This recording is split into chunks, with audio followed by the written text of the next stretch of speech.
Seguramente hayáis escuchado hablar alguna vez de un libro llamado El origen de las especies de Charles Darwin.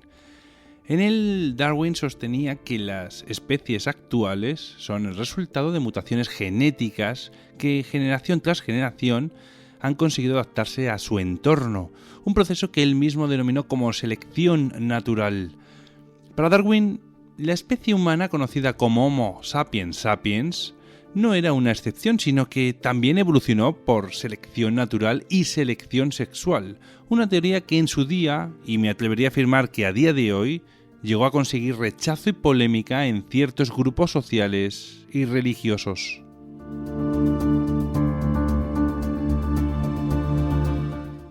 Nuestro siguiente invitado nos trae a una persona que convivió con Darwin, que también podríamos decir que es el padre de la teoría de la evolución y que sin embargo pasó inadvertido para la historia. Juan Ramón Medina Precioso nos trae su última obra de la editorial Guadalmazán titulada Alfred Russel Wallace. Hola Juan Ramón y bienvenido a Misterioso Universo en la Red. Muchas gracias. Para nada, muchísimas gracias a ti por venir al programa. Eres doctor en biología, catedrático de genética, político, has publicado decenas de artículos sobre la base genética de la evolución y tras leer tu libro entiendo que la teoría de la evolución es algo en lo que te desenvuelves con bastante agilidad. ¿Qué te llevó a profundizar en esta teoría tan real para algunos y tan polémica para otros? Pues la verdad es que yo estudié biología porque me interesaban los asuntos paranormales, la telepatía, etcétera. Y por lo tanto yo estudié biología con la esperanza de dedicarme a estudiar la fisiología cerebral, a ver si conociendo la fisiología del sistema nervioso se podía elucidar la base corporal de estos fenómenos. Pero tuve un magnífico profesor de genética, Enrique Sánchez Monge, que me descubrió la ciencia de la genética, que yo había estudiado un poquito en el bachillerato, pero muy superficialmente. Entonces eso me interesó mucho.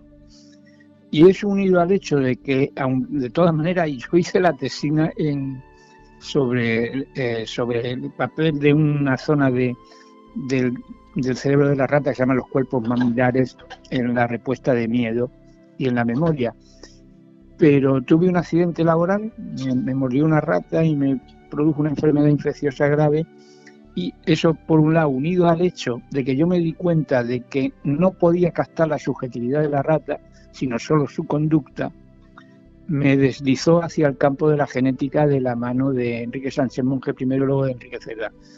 Y ya dentro de la genética, como yo soy una persona más aficionada a la teoría que a la experimentación, pues la teoría de la evolución, la base genética de la evolución, era lo que más se adecuaba a mis propias capacidades personales, por decirlo así. Porque la genética tiene un componente experimental muy fuerte y yo para eso no estoy bien dotado. Bueno, pues entonces, ¿qué te parece si hablamos, Juan Ramón, de este personaje que protagoniza tu libro, de Alfred Russel Wallace? ¿Quién fue esta persona tan polímata? Bueno, pues Alfred Russel Wallace fue un señor que, como él se definía como un inglés nacido en Gales, que nació en el seno de una familia empobrecida porque su padre, que era abogado, dejó de ejercer la profesión cuando recibió un legado, una herencia de su padre, y se dedicó a la industria editorial, pero claro, tenía la desgracia este hombre de que aparte de le gustaba la literatura, y todo buen editor que quiera ganar dinero tiene que tener un equilibrio entre sus gustos literarios y los del gran público, que no siempre coinciden con la gran literatura. Y entonces, en resumen, eso unido a que el estofano se arruinó. Y Wallace vivió en la infancia en la pobreza, tuvo que trabajar siempre para sobrevivir, para vivir, pero su trabajo lo puso en contacto con la naturaleza, porque era agrimensor, era topógrafo. Se dedicaba a delimitar los límites de las fincas en la campiña inglesa y galesa.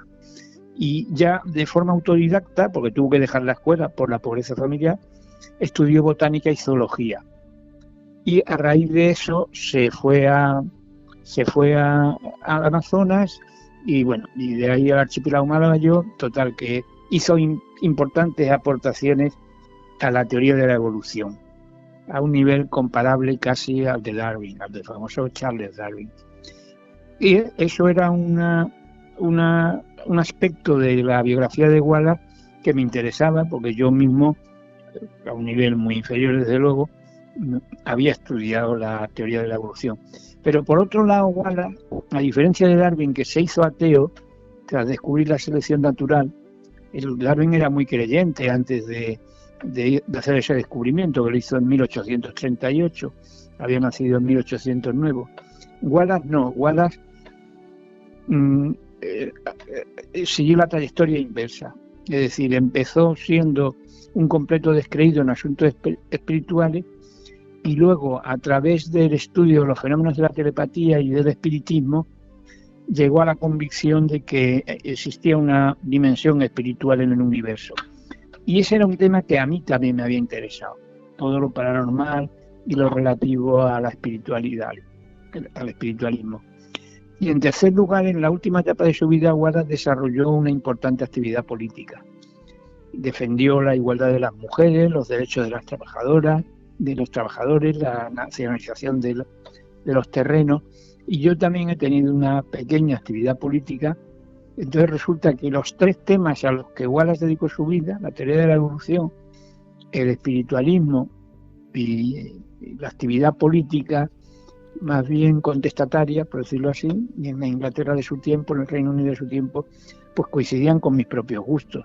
Eso unido al hecho de que no había de que todas las biografías de Wallace, tanto en español como en inglés, suelen omitir la faceta espiritualista por considerarla una cosa pasada de moda y de poco interés para los científicos, y le prestan mucha atención en cambio al campo del naturalismo, la teoría de la evolución, pues me indujo el decir, bueno, voy a tratar de escribir una biografía del Wallace real, no del Wallace que gusta a los biólogos, que es el Wallace de la selección natural, de la geografía, sino el Wallace que era él, que junto a la selección natural, la biogeografía, pues hizo espiritismo y hizo activismo político. Ese era el Wallace real, y de ahí salió esta biografía.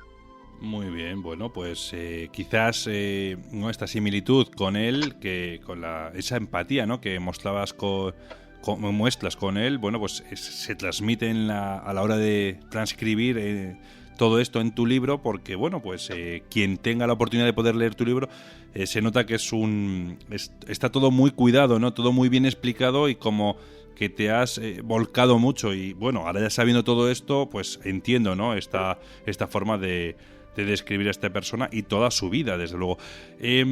Juan Ramón... De hecho, he sentido tanta simpatía por él que he procurado escribir como Wallace escribía.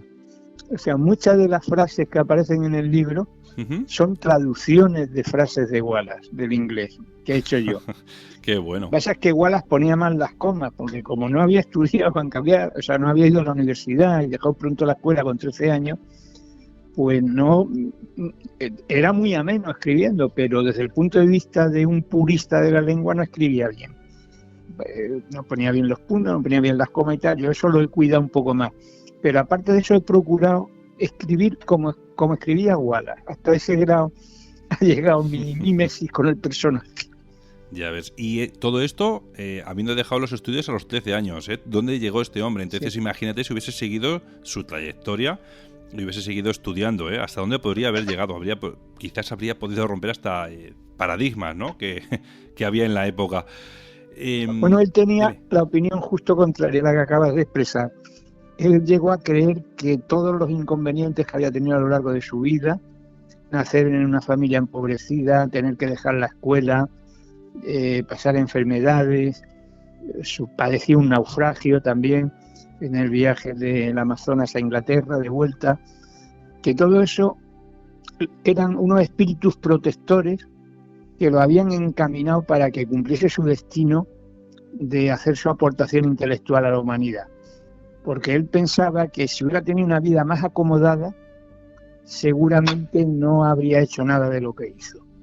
O sea que él, lo que cualquier persona corriente consideraría penalidades y sufrimiento, él lo consideraba oportunidades que le dio el destino de llegar a hacer su importante contribución intelectual. Hombre, son muchos los casos, ¿no? Que como dice aquel, cuando hay ganas, cuando hay hambre, es cuando más ingenio tienes, ¿no? Porque al final tienes esa motivación, ¿no? Por decirlo de alguna manera. Oye, y ya que has hablado de que se encontró con impedimentos Alfred Russel Wallace a lo largo de su vida, te quería preguntar, bueno, Charles Darwin sabemos que se dio a veces contra paredes, ¿no? Cuando defendía esta teoría de la evolución. ¿A Alfred Russel Wallace le pasó exactamente lo mismo? A Alfred Russel Wallace le pasó más, le pasó todavía peor que Darwin. Darwin nació en el seno de una familia acomodada. Su abuelo, Erasmus Darwin, era un médico famoso y bien situado, que además, curiosamente, cosa que Darwin nunca, o sea, Charles Robert Darwin, que le voy a llamar Darwin a secas para no tener que alargar tanto las frases, nunca mencionó en sus obras los escritos de su abuelo, pero su abuelo escribió antes que Lamarck, que es muy conocido Lamarck, ¿no? Pues antes que Lamarck, Erasmus Darwin, el abuelo de Darwin, escribió ya un principio de teoría de la evolución. Y su padre, el padre de Darwin, también era médico, también adinerado, porque además hizo inversiones financieras. Pero es que por la rama materna, los Bedú se habían hecho ricos fabricando vajillas finas por métodos científicos. O sea que Darwin nunca tuvo que trabajar para vivir. Darwin vivió siempre del dinero familiar, nunca necesitó trabajar para vivir. Y además su familia tenía muy buenas relaciones con con la élite británica de su tiempo, ¿no? Entonces este hombre pues no le gustaba estudiar a Darwin. De hecho, tuvo que dejar los estudios de medicina, luego estudió para pastor anglicano, terminó sin honores, pero le gustaba mucho la naturaleza. Y eso le indujo a hacer un viaje famoso en el barco de la Armada de Su Majestad Británica, el Beagle, y a partir de ahí ya, con las observaciones que hizo de la naturaleza de Sudamérica, de las Islas Galápagos y otros sitios, ya se inclinó hacia la teoría de la evolución. En el año 1837, más o menos, se convenció de que la teoría de la evolución era cierta.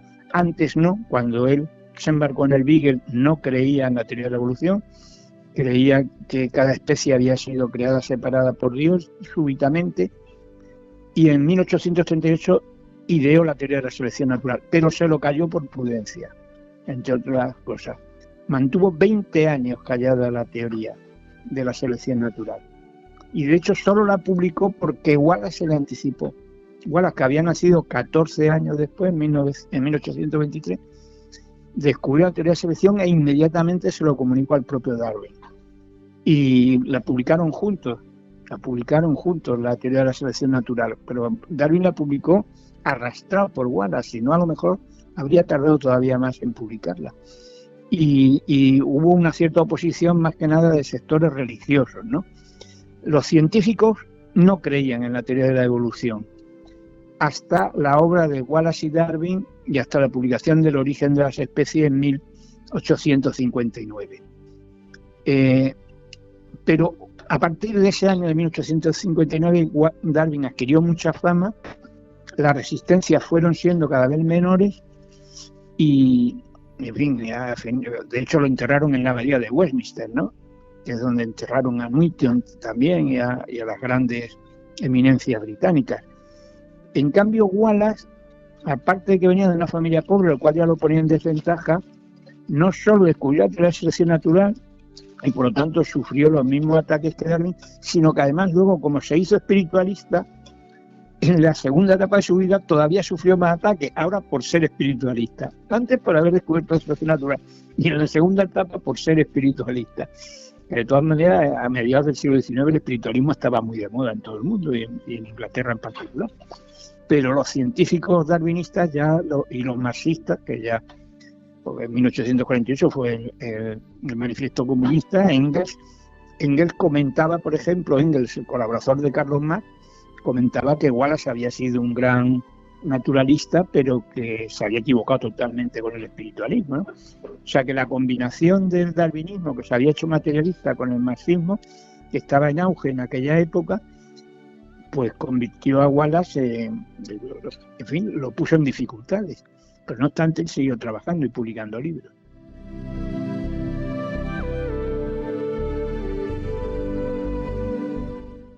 Pero entonces, si publicaron de la mano tanto Charles Darwin como Alfred Russel Wallace esta teoría de la evolución, ¿por qué uno es muy conocido y el otro directamente es que ha pasado completamente desapercibido? Es decir, nadie conoce a esta persona, solamente pura y únicamente por la economía social que tenían cada uno.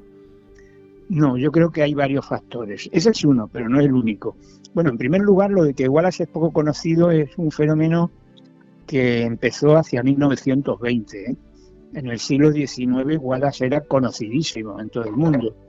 De hecho, como Wallace era 14 años más joven que Darwin, o sea, nació 14 años después que Darwin, Darwin murió antes que Wallace. Darwin murió en 1882, Wallace en 1913. Entonces, durante 30 años, Wallace fue el naturalista más conocido de Inglaterra en todo el mundo. Fue después, a partir de 1920, cuando ya Darwin adquirió más fama que Wallace, por decirlo así. En la vida de Wallace y Darwin las cosas no estaban tan desequilibradas. Un factor fue ese, que Darwin era de una familia muy influyente y Wallace no. Wallace era de una familia sin relaciones sociales y empobrecida. Por otro lado, Darwin escribió un libro magistral que es El origen de las especies por selección natural, que es una auténtica enciclopedia de la teoría de la evolución, que fue lo que convenció a los científicos de que la teoría de la evolución era correcta. Mientras que Wallace, que era un individuo muy humilde, muy modesto, nunca reclamó para sí la paternidad de esa teoría. O sea, él nunca hablaba de la teoría de Darwin y Wallace, él hablaba de la teoría de Darwin. O sea que el propio Wallace contribuyó a realzar la figura de Darwin. Y de hecho, cuando Wallace escribió un libro sobre la teoría de la selección natural, de divulgación, para explicar al gran público qué era aquello, a ese libro lo llamó darwinismo. O sea que es un acto de generosidad extremo por parte de Wallace. En tercer lugar, a Wallace no le gustaba la propaganda. No le gustaba nada la propaganda. Cuando murió, quisieron enterrarlo o inhumarlo en la abadía de Westminster, justo al lado de Darwin. Pero él había dejado un escrito diciendo que no, que lo enterraran en el cementerio rural de un pequeño pueblo al lado de la costa, de la costa jurásica, en el Canal de la Mancha, y no hubo manera de convencer a la familia de lo contrario. O sea, hoy estaría Wallace enterrado al lado de Darwin si él hubiera querido, pero él prefirió irse a un pequeño cementerio rural al lado del océano, en un pueblecito pequeño, en una aldea. Y luego el hecho de que se hiciera espiritualista tampoco contribuyó a darle prestigio una vez que el espiritualismo pasó de moda. Yo creo que es la confluencia de todos esos factores.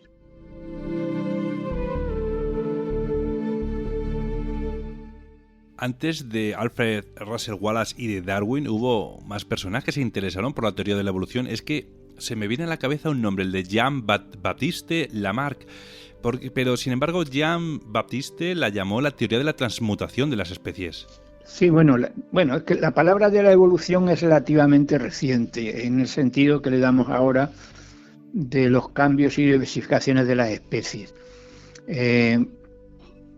Porque evolución en el siglo XIX significaba más bien lo que ahora llamamos desarrollo, o sea, el conjunto de transformaciones que experimenta un óvulo para convertirse primero en embrión y luego en forma juvenil. Eso le llamaban la evolución. Mientras que a lo que ahora llamamos la evolución, pues le llamaban de 50 maneras, pero no evolución. Por ejemplo, la transformación, la transmutación de los linajes, etcétera. Luego se empezó a emplear la palabra evolución, pero al principio no se empleaba. Efectivamente, cuando hablamos de la mano, lo normal es decir que era una teoría transformista, o el transformismo lamarckiano. Más que nada porque en aquel tiempo no se empleaba la palabra evolución, ya digo, pero sobre todo para señalar las diferencias entre la teoría de la mar y la de Darwin y Wallace, que es muy profunda.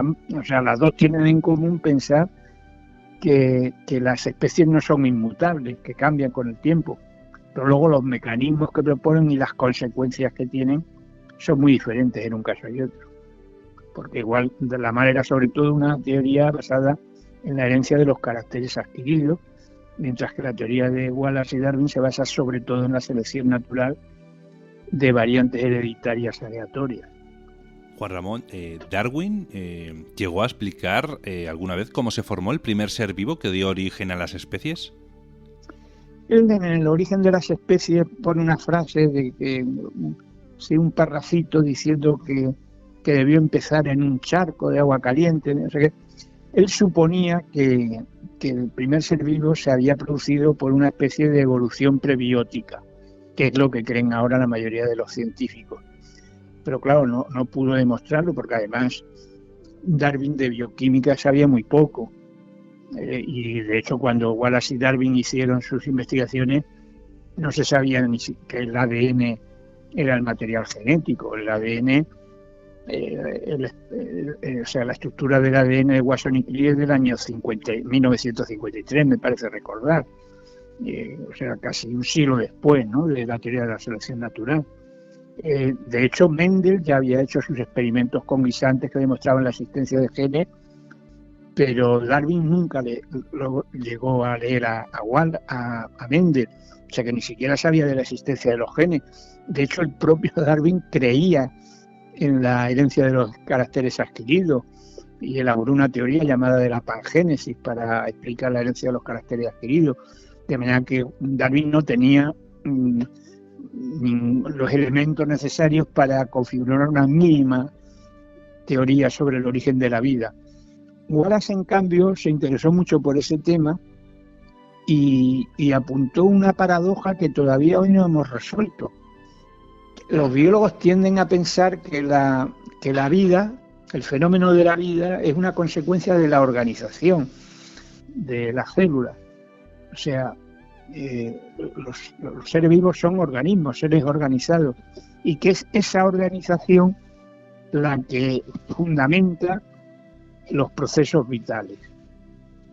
Pero Wallace señalaba con acierto que ese proceso de organización solo se da en los seres vivos, que en el resto de la materia no hay tal proceso de organización y que en consecuencia es difícil saber si la vida es una consecuencia de la organización o la organización una consecuencia de la vida.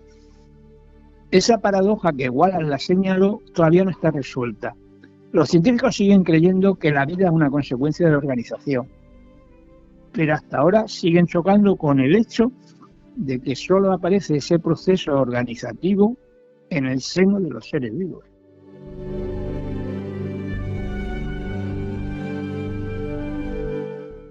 Bueno, gracias a esta evolución de la que estamos hablando hoy es por lo que tenemos dos ojos, manos, patas, orejas, piernas.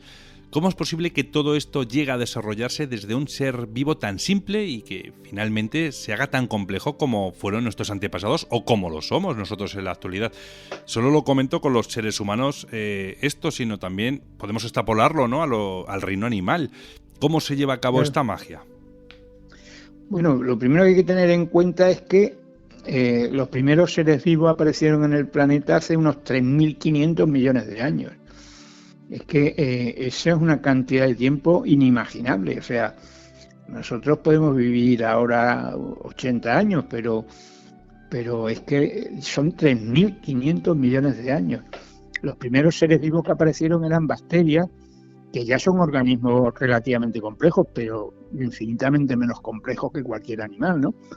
Entonces ha habido mucho tiempo para que, por una sucesión de cambios genéticos que han ido adaptando a los distintos organismos, a los distintos ambientes que se han ido produciendo en el curso de la evolución del planeta en el sentido geológico, de los cambios de las temperaturas, de las composición de la atmósfera, de los límites de los continentes, de la altura de los mares, etcétera, pues paulatinamente se ha ido formando esa complejidad. Pero de todas maneras, la gran complejidad animal aparece en el Cámbrico, hace unos 600 y pico millones de años.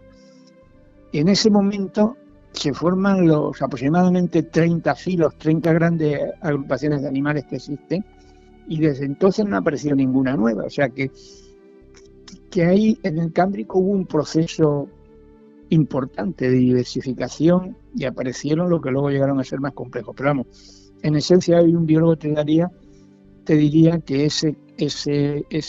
esa complejidad del organismo ha aparecido a lo largo de muchísimo tiempo mediante un proceso de selección natural basado en variaciones hereditarias, en mutaciones del ADN en última instancia.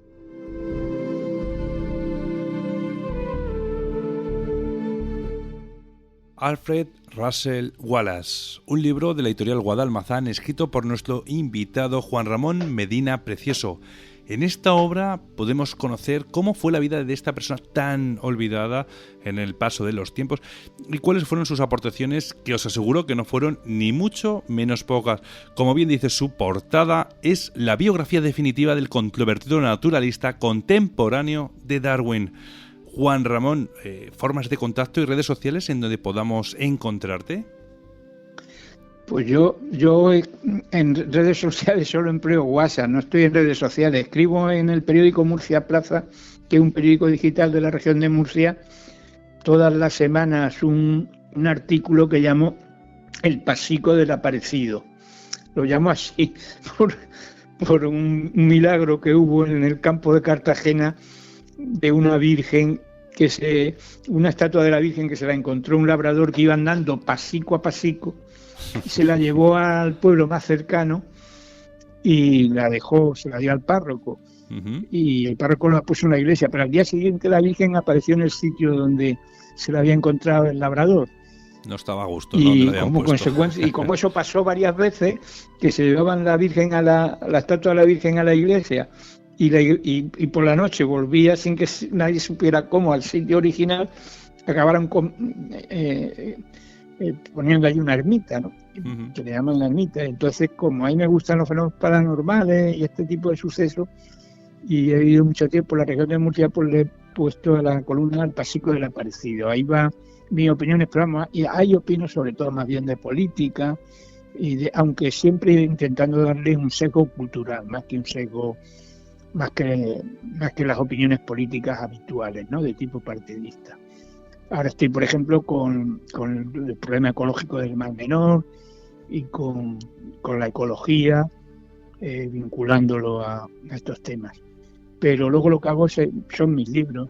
O sea, el que quiera conocer esto, pues tiene el libro de Alfred Russel Wallace, que ahí viene. Ese libro le puede gustar tanto al que le interesa la teoría de la evolución como al que interese los fenómenos espiritualistas o los orígenes del feminismo, de la vacunación. Esos tres campos los toca. Y luego tengo El Expediente Precioso, que es un librito mío sobre mis propias experiencias paranormales.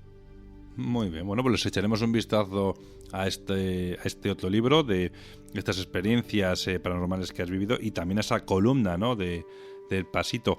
Le echaremos también un vistacillo. Así que nada, Juan Ramón, muchísimas gracias por hablarnos hoy de Alfred Russel Wallace, y solo espero que consigas llegar a muchas personas con tu libro. Un fuerte abrazo. Muchas gracias a vosotros. Un abrazo.